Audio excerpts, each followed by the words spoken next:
Hi everyone. Hello. Thank you for coming to the UW Reality Lab lecture. We are super excited to have Yelena Rachitsky here today. So Yelena is the executive producer at Oculus, and she oversaw more than a dozen projects in experiences in VR, and also part of you were also part of the Pixar's first VR experience, right? Which sounds really fun. Previously to Oculus, I found it pretty exciting that Yelena was part of the team that was working on documentaries like Food Inc. and Waiting for Superman, which I found really awesome. And yeah, in general, I guess you're thinking a lot about immersive experiences, and a big fan of immersive theater, and thinking how to bring the right ways to interact inside VR and make it more immersive and interesting. So really excited to be here today, and looking forward to hear the talk. Yeah. Thank you guys for having me. Everyone's been such a great host, and I've been enjoying all of the greenery and trees, especially coming from Southern California. So usually the talks I've given in the past have all been very storytelling focused. This is taking a little bit of a step back, because what I realized was that a lot of storytellers were creating content from what they knew back in film or animation or VFX, but within VR we're actually creating for the human body. So what does that mean? And so this really kind of takes a step back a little bit, but here's me. So I've been in storytelling and documentaries, and before that I was at Sundance New Frontier, also kind of figuring out how people are pushing the future of the moving image. People were using projection mapping and hacking Kinect sensors to make things more interactive, or using the internet to create like interactive film or interactive documentaries. And so I was really interested in that space, and that's why I left documentaries. I thought, how are people making things where the audience actually feels like they're participating? Because I always felt like if you are participating, then you're more engaged. And although I personally saw how documentaries can actually really change people's minds, like I don't know how many of you did watch Food Inc., but that changed so many people's eating habits. Inconvenient Truth, I don't know how many habits it changed for people, but at least it did bring awareness to people about climate change. And so that was really incredible, but I always felt like there was something more, and I've always kind of been in the space of pushing discovery and pushing innovation. So off I went into the sunset trying to find out what that was. And finally, when VR came, it felt like the perfect place where all of the things that I was exploring in the past, and I was at Future of Storytelling before this, all of the things I was exploring in the past all kind of came together. And I remember when I tried my first VR experience, the thing that I really recognized was how physically visceral it really was. It wasn't that I was just being told a story, but I felt like my body was actually experiencing a story, and this is just a completely different way of experiencing anything. It's more akin to experiencing life. And so now, in the past year, I've been really interested in investigating what that means. And sadly, my colleague Isabel, who I co-wrote this talk with, wasn't able to make it, but I'm still representing her in this beautiful picture over here, and she's with us in spirit. And so when we put this together, we really thought, the technology that engages our whole body, why does it make us feel so different? And so after years of even working on this, we still kind of felt like that. So this was really an exploration. And so within this talk, the thing that we wanted to go after is really understanding how the body works. So we really spoke to and read the works of a lot of academics and researchers and experts. But then we also thought it's the artists that get these concepts to people. So to get a sense of how these ideas are brought to life, we spoke to content creators today. And in talking to these two groups, we realized how important these ideas were for each other. So content creators, in order to create for VR, we need to understand concepts around the human body, which academia tells us. So, one thing to think about is that we are who we are because of what our body has really experienced in the past. It's really what shaped us. So if you bang your knee, you know it's going to hurt. If you reach out, you know how far your hand is going to extend. You know those seats that you're on right now are going to hold you. And we know how to communicate most of the time But in VR, we're mostly brand new. So the same rules that we've taken all of our lives to learn, they don't necessarily apply. We act differently. So for example, we go into a friend's house, we don't really start messing with all their stuff, right? But sometimes in VR, or most times in VR, we're all guilty of wanting to go in and throw things and break things. Or am I the only one that's guilty of it, or does everyone like to break things, right? Yeah. So what does that remind us of? It reminds us a little of this. Here's Mako, and he's 3 years old, and he thinks of the world as his playground. All of us are really extremely complex and sophisticated adults, but when we go into VR, we tend to act like kids again. And like kids, we haven't yet built up enough experiences to know what to expect, and this is part of our kind of perceptual response cycle generally. So we poke and we prod and we throw things to find out how they're going to react.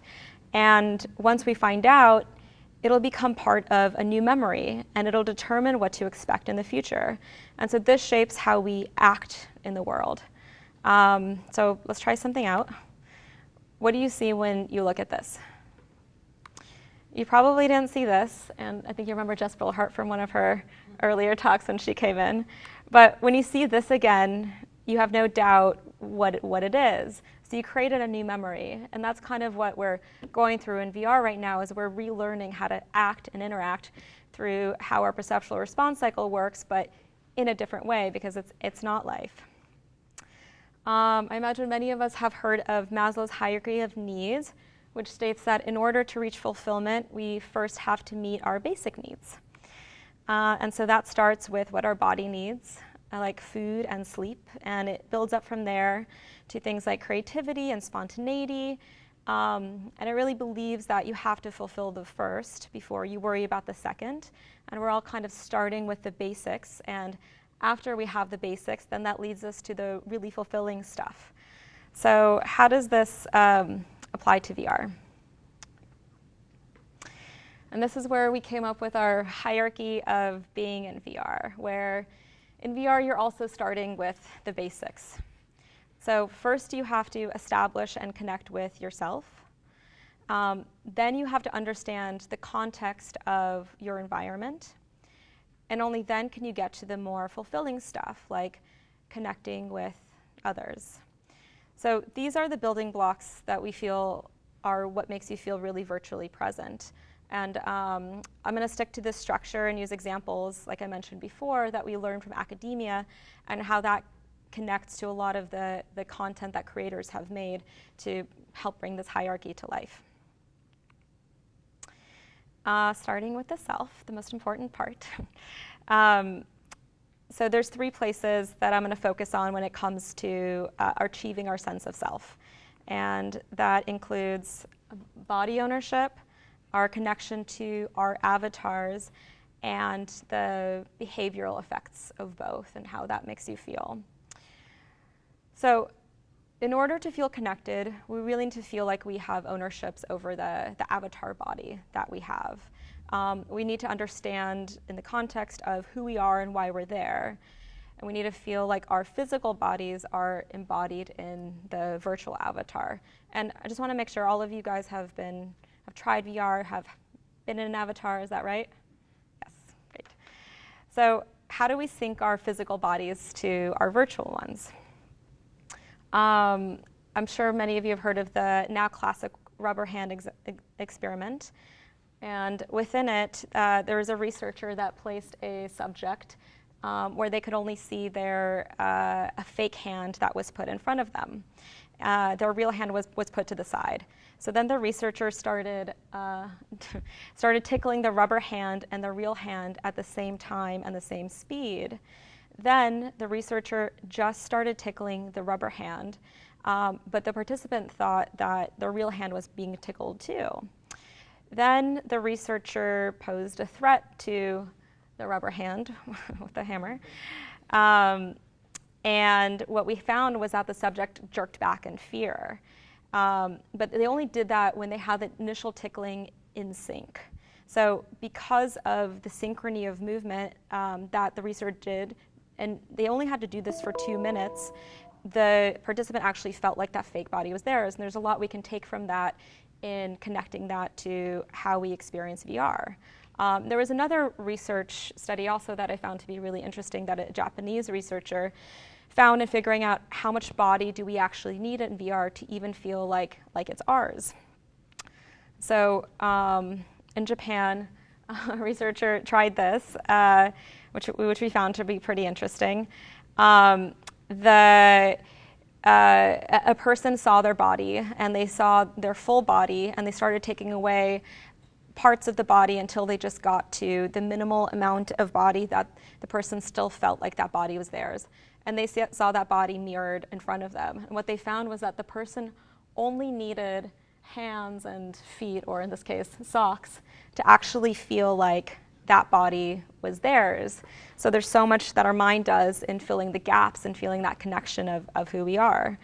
And really it's all about synchrony. So I find this quote to be a great representation. The improbability of synchrony occurring by chance overrides all other information, even knowledge that an invisible body cannot be yours. It just really shows how powerfully our mind works to fill in the gaps based on what we already know, based on the perception that we have and the way that we've evolved. And we've been seeing a lot of really interesting stuff of VR creators, of what they're doing in creating that sense of self and sense of embodiment and sense of connections. And this is really just a small sample. And these don't look like life at all. But because they match your movements, you actually start beginning to feel like these hands that are connected to you are yours. And when we also go into VR, you probably do something like this. You start moving your hands, seeing how your new body works, wiggle them. You start getting accustomed to your new avatar self in VR. And we call this registration. You're registrating your new self. And so even though you know that these limbs aren't yours, you really quickly start connecting to them. And they don't have to look like yours at all. And Jaron Lanier, who many of you probably have heard of, he coined a really funky term called homuncular flexibility. And he put people in virtual bodies of a lobster with 8 limbs. And what he wanted to know was if a human body can control a non-human body in VR. Because he believed that people are tool makers and users. And what Lanier found is that we as humans have the ability to learn and control bodies that are very different than our own. And the only tricks that he used in having people start controlling extra limbs in VR was having a mirror in front of your avatar, just like we saw in the Japanese research study. So you can begin to control non-human body parts or even extra body parts. And so this really opens up the possibilities of what you're able to create in VR, which makes it really fun.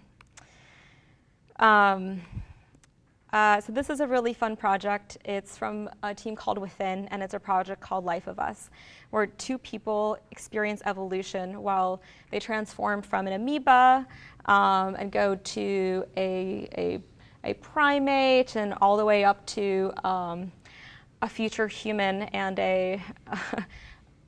the human is actually really boring. You're a business person walking around with your suitcase, and it makes us look much more fun as amoebas, to a future beyond humans. So this is really homuncular flexibility at work. And through this mimicry, you learn how to use all of your new bodies in this short period. So I highly recommend you guys try this out. So within this connection to your new body and your new avatar, how does that affect us? Something we found was that people will unconsciously alter their behavior to conform to that of an avatar that they inhabit. So it's not just you look like someone else, you actually start behaving like someone else. And that's what makes VR so powerful. Have any of you heard of the Proteus effect? So just like if a cat looks in the mirror and sees itself as a lion, there was a test through the Proteus effect, and they tried a couple different tests with it. One of them being where a person was an avatar that they found attractive. So it was a self-chosen attractive avatar. And what they found was that when they inhabited that attractive avatar, they felt more confident connecting to other attractive avatars as a mate and coming closer, which in the opposite was true. So if they self-chose what they thought was not an attractive avatar, they felt less comfortable in that. So the power of just seeing yourself as someone else can completely shift your behavior. And you don't even need VR to feel that sense of embodiment and change your behavior. So even Instagram AR effects, where you're, it's just a face on your mask, and do you notice when you do it, your face starts changing and contorting? I've been doing the Snapchat filter of changing from a man to an old person to a baby, and I actually shift the way my face changes. So you don't necessarily need that, and that's my dad all the way up in the top left is Dr. Seuss, and here's my brother up here, so the fam. So people are able to make embodiment into really fun and silly things, but they're also able to do things that really shift perspectives about other people. So this is a project that I really loved from a while ago. It was called Machine to Be Another, and there was two people that had a headset, and you had a live stream of the other person of what they saw in your headset. And when you started mimicking movements, you actually felt like their hands were your hands and their body was your body, just through that feeling of synchrony. And what this team did was do this experiment with people that were opposite in some way. So people a different sex, so a man and a woman. I actually did it, and I did it with a man, and I felt like I had man hands. It was weird. But they did it with a paraplegic and a dancer. They do it from people with different political opposing views.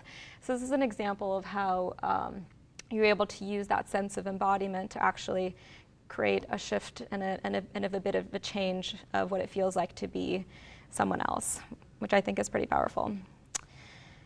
So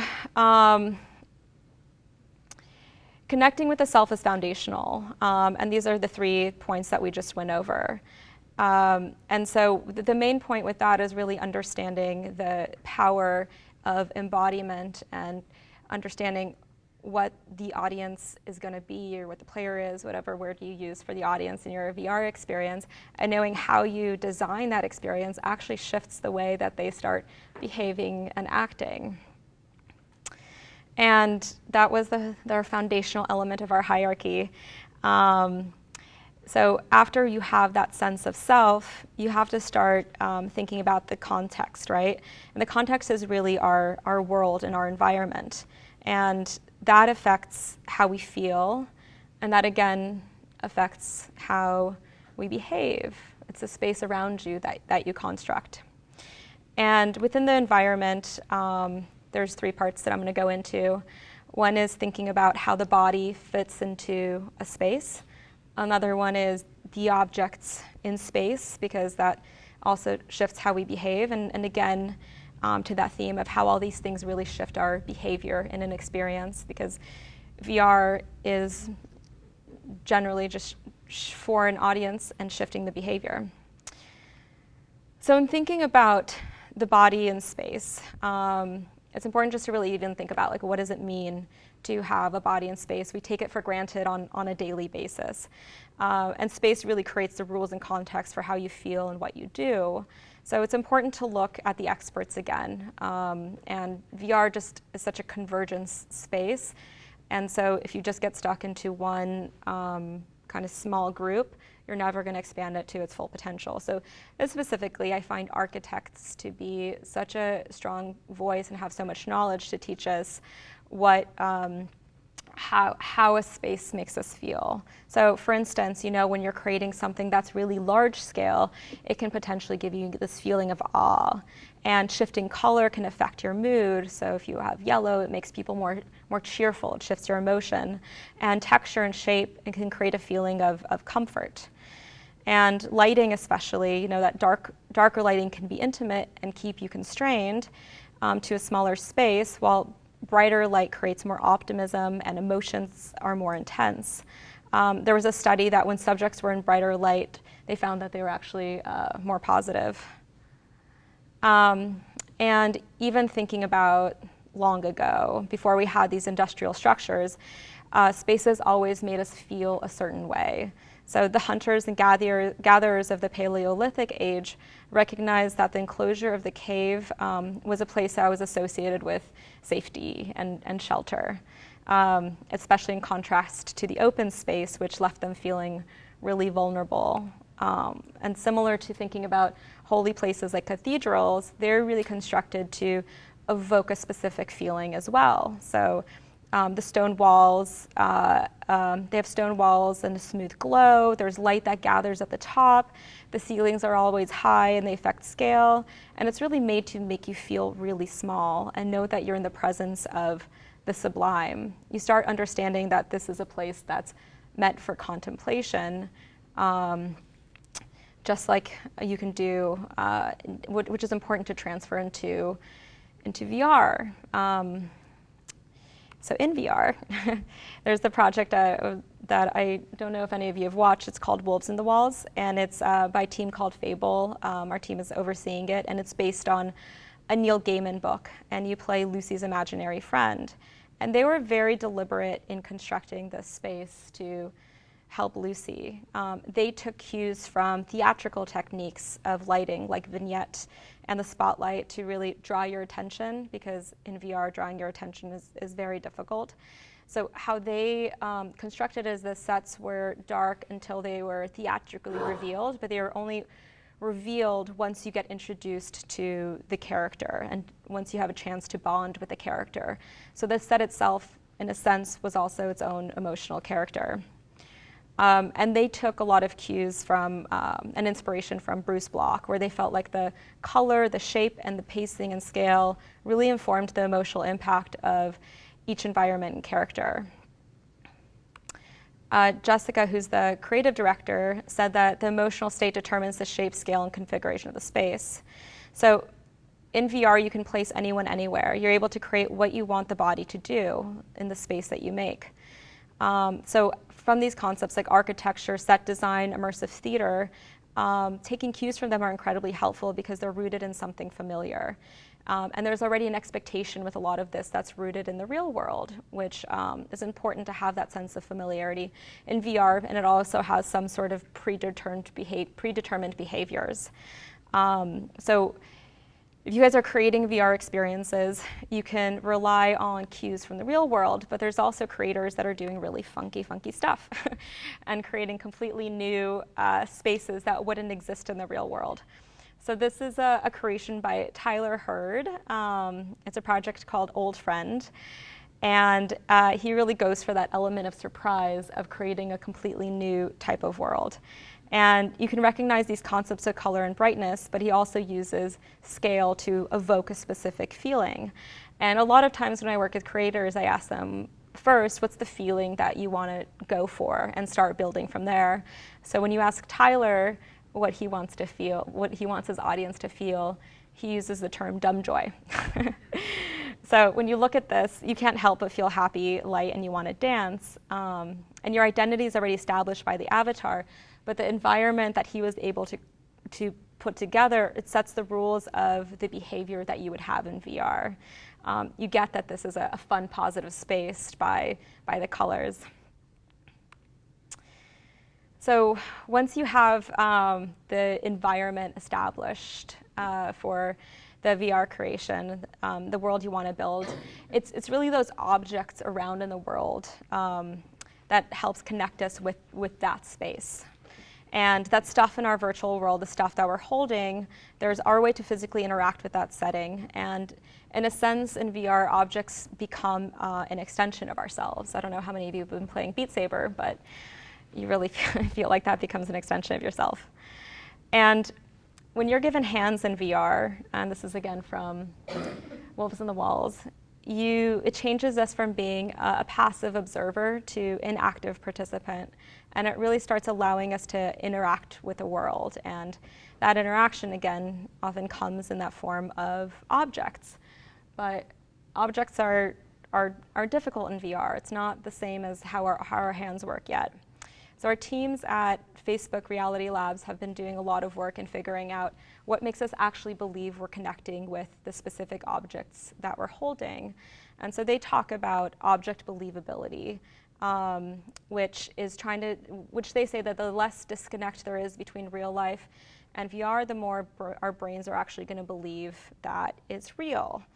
But that's really hard because we don't actually have the same haptics of feeling like we're holding and touching. Consumer VR doesn't necessarily have full-on hand tracking that works, so we have to make do with what we have. So some of the tips we found around what works is really kind of creating a consistent framework and just taking cues from real life because our perception's already built up with that.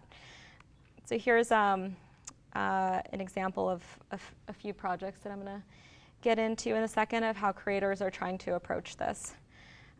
This is a project called Lone Echo, and it's a really, really well done VR game that's available on Oculus right now. And the team who made it, Ready at Dawn, they did a really incredible job of actually making your hands feel like they're touching the walls, because the way your hand's placed like perfectly molds to the object that you're holding. Even though what you're doing is you're actually just holding touch controllers, that visual system tricks you into believing that, that you're touching these intricate objects, and the hand is just so perfectly placed.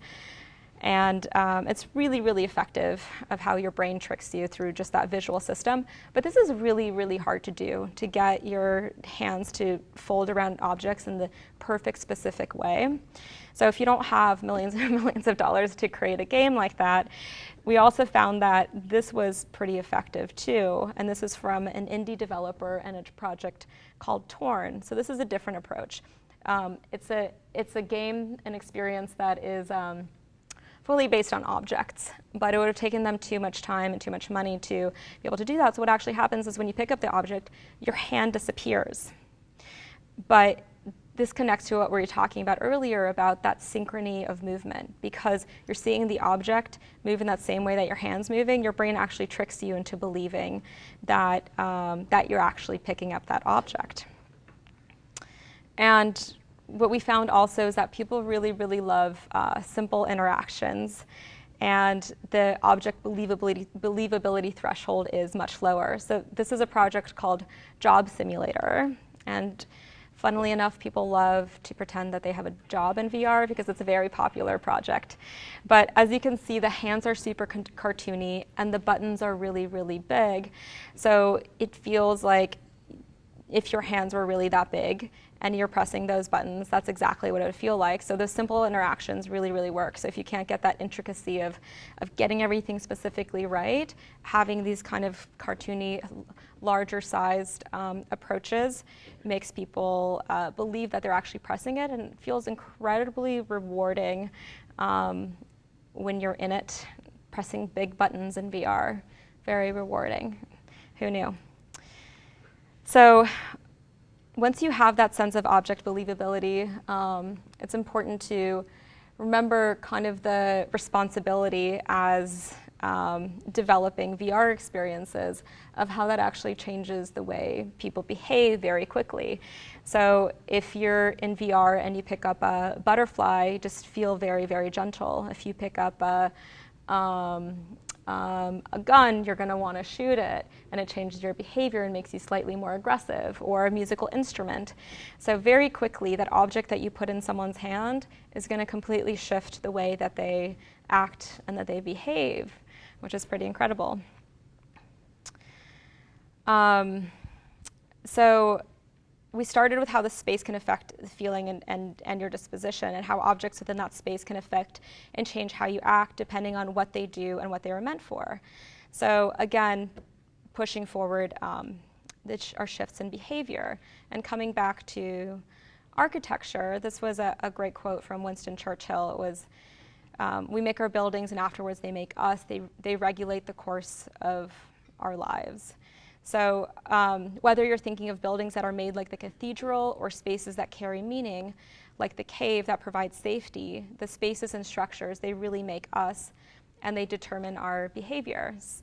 And a real-world example that happened was this battle between Robert Moses and Jane Jacobs about New York in the 60s. And they both really wanted a better city design, but they had very opposing views of what they thought the city design should be or what better actually meant.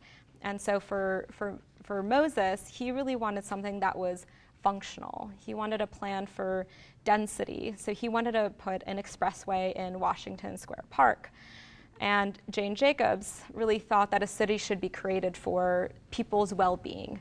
She thought that there needed to be places for people to congregate, and cities needed to be designed for people's happiness. And so she opposed the expressway, and thankfully she won, because now we have this beautiful park that we can go to in New York.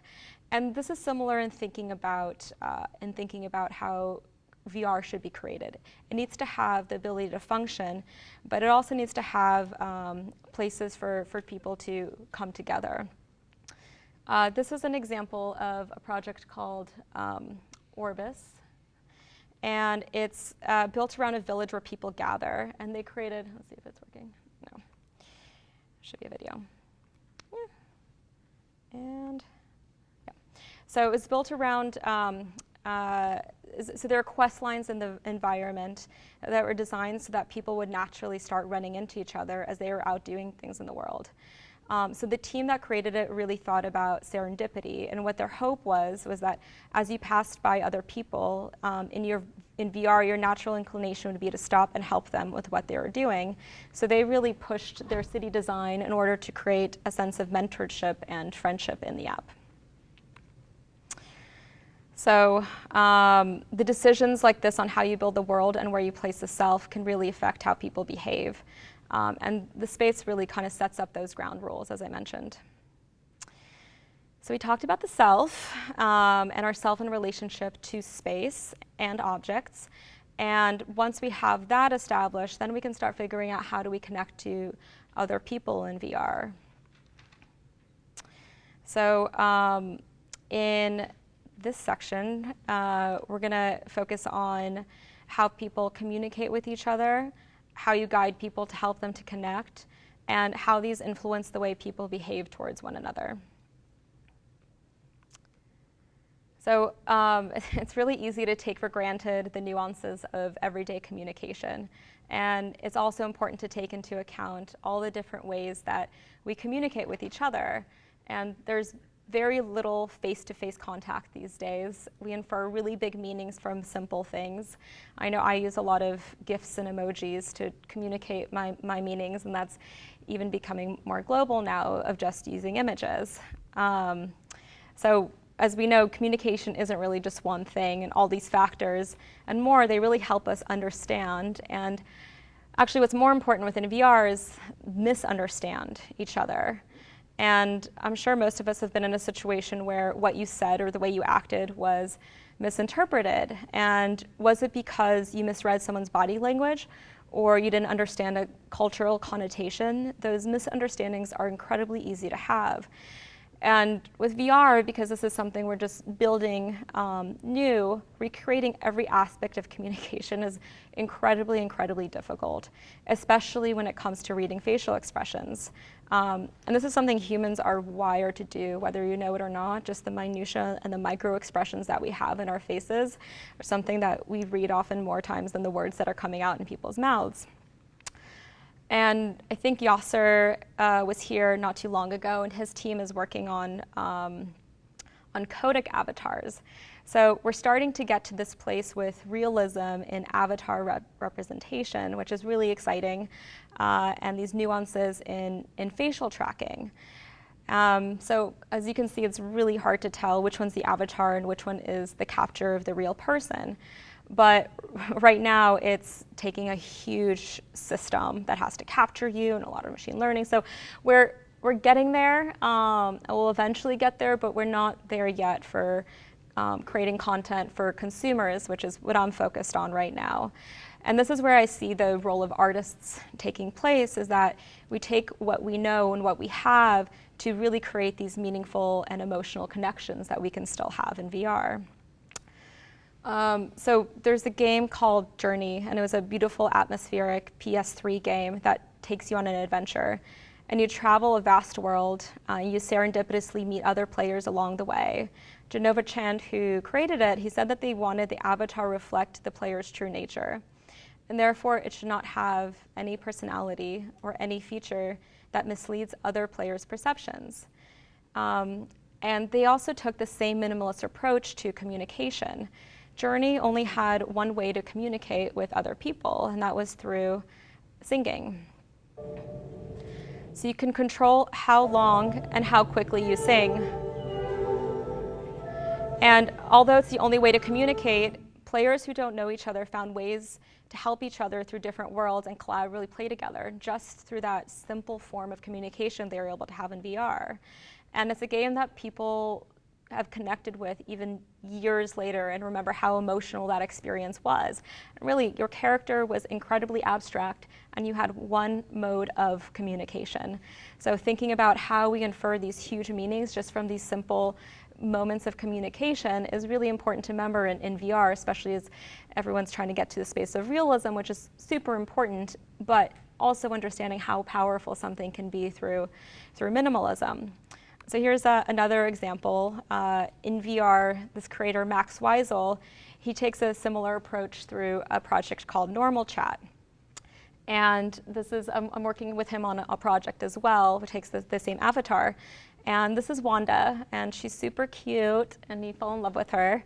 And she's also very, very abstract, but also incredibly emotive. And Max, the creator, also points out that we've spent our entire lives reading facial expressions and body language, so it's really unsettling when it doesn't work. And so they completely avoided realism, and they created these cute and approachable avatars that you inhabit. And I like her really cute noodly arms. And this is her again, and she's saying hello. And these actions are really simple, but they start feeling real because that dissonance is closer. And typing is really, really hard in VR, and they make the typing mechanism really easy to grasp using percussion mallets. So your brain really believes what your body's doing.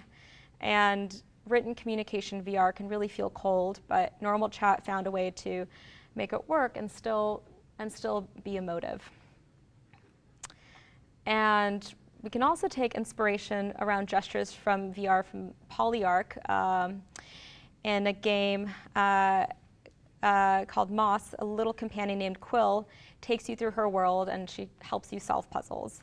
And this is an example of how simplicity and creativity can really create emotional ways of communication. So people tend to really love this project too. And the only way that Quill communicates is through really small gestures of come here, thanks for petting me, hey, stop petting me, and helping you along the way. But what's really impressive is that these gestures are actually inspired by American Sign Language. So Quill here is introducing herself, and she was animated by a talented animator, Richard Lico, who talks a lot about how the simplicity of these gestures really help Quill communicate with you. So although you're not speaking the same exact language, she helps you along, and you learn how to communicate with each other. And another great example in even further minimizing is this is a project called Toy Box. It's not working. Oh, there we go. Is a project called Toy Box, which was early Oculus, like 3-4 years ago, where they're trying to figure out the startings of what social VR can be like. And so the avatar obviously is super minimal, but a friend told us they knew exactly who the other person was just by the way they moved their hands. So gestures and avatar representations, they allow us to communicate, but in a shared virtual space, how do we feel connected to another person? There's a famous concept in psychology called the Chameleon Effect, and it highlights the power of unintentional mirroring. So when we like each other, we have the natural tendency to imitate the other person's speech and expressions. So here's a project called Rec Room. I don't know how many of you have tried it. And in Rec Room, you can high five, you pump fists. And as I just mentioned, the chameleon effect, that idea of mirror gestures by two people is really powerful. And it makes us start liking each other. And it makes us feel connected, even though we're really far away.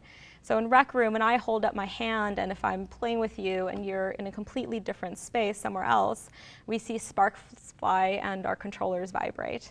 And these visual cues and the haptics, they leverage that concept of the chameleon effect so that it feels really rewarding and it actually feels really connecting, even though they do look really cartoony. So in Rec Room, that means relying on interactions like high fives, handshakes, fist bumps, sharing Polaroids, playing board games, or fighting armies of robotic enemies side by side. So how do these methods of communication and actions create the types of behaviors we want to see? Just like we saw, changing and having a specific avatar changes how you behave.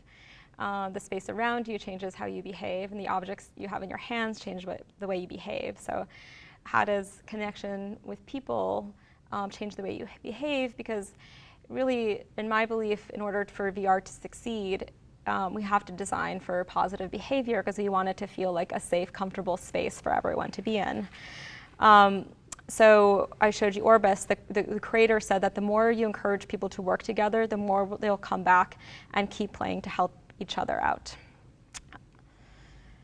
So within this social VR space of designing for positive behavior, you can encourage collaboration and world building, like in Rec Room. I don't know if any of you have tried it, but it's really fun. And connect people through friendly competition in Echo VR, or a project that I worked on, the Coco VR, the first Pixar film, which is more of an explorative experience. It's not gaming, but you feel like you're going on a shared adventure with someone, which is really powerful and really connecting. So each of these have a different way of people communicating and interacting with each other, and they're all different in their own ways, but they also help foster connections and feel true to their own experience. So what's important for anyone in creating for VR to start with, as I mentioned before, was the feeling, but also the intention you're going for. What do you want your audience to do? So back to Normal Chat, because it's so cute, and our friend Wanda. So they created a funky and friendly world, and their intention was to make it cute and playful. And so the way that changes your behavior when you inhabit it is it actually makes you friendly and playful with others. And it's part of what helps you connect. And because virtually anything is possible in VR, just like you saw, our experiences together in VR are also really memorable. I don't know how much time you guys have spent in some of the experiences, but you kind of remember it like a trip you took, oftentimes. So creating these positive connections and behaviors for people leads to these really valuable memories. These are pictures that some of our friends took in VR. The one up top to the left is me and a couple of my colleagues. Can you guess which one I am? The short one? Yeah. And so there's a friend sharing photos in spaces, and a friend who built their own escape room in Rec Room. So it's pretty cool. And remember our friend Mako? Here he is. So just like Mako is starting to figure out how the world works, we are also starting to evolve in VR, and our behaviors are starting to evolve in VR. And the memories we make, they shape our behavior. So we can go from starting to throw trains, like Mako did earlier, to creating meaningful connections with the world and with others. And that's really the power of VR. It has that ability to shape us. So in thinking about creating for VR, it's important to really determine how those behaviors are going to work. And so mine and Isabel's, we were putting this together, our belief is that in order to create these meaningful experiences, it's really thinking about this structure. So when you think about creating a self for someone, how should they feel about themselves and their connection to their bodies? And how will that make them behave? How does the space that they're in feel? Does it follow function, or is it meant for gathering? And how does what they hold determine their behavior? And then what factors of communication do these experiences rely on? Do they go towards realism or do they go towards abstraction? And are you creating the kind of behavior you want to see? So it's always important to go back to that intention. And all of those kind of get into the root of the structure. So to cap it off, the things that we think are really important to remember, the more we understand the science behind how we work, the more meaningful we can make VR. And that's why I really love connecting with academic institutions, because I feel like there's a big gap between content creators and the knowledge of how our body works, how our perception works, and that filling in, I think, will take us further. And it's important to be intentional about the behaviors. They're going to affect how people see themselves, their world, and others. And we are almost brand new in VR. We are very childlike. And so playing into that childlike behavior, especially in this initial stage, is key. So thank you for taking the time to listen to the talk. And yeah, so as I mentioned, this is just a different approach that wasn't the usual storytelling stuff, but I do think it's really powerful in really understanding why we act in certain ways within VR, and starting from that point, to me, I think can start building much more powerful stories than just taking things that we know from film or just taking things that we know from games, but really truly understanding for the human, because this is like if this is like the most human-centered design medium that I've ever been part of, and we need a deeper understanding of how we humans work, which is also makes it really, really fun. So thank you.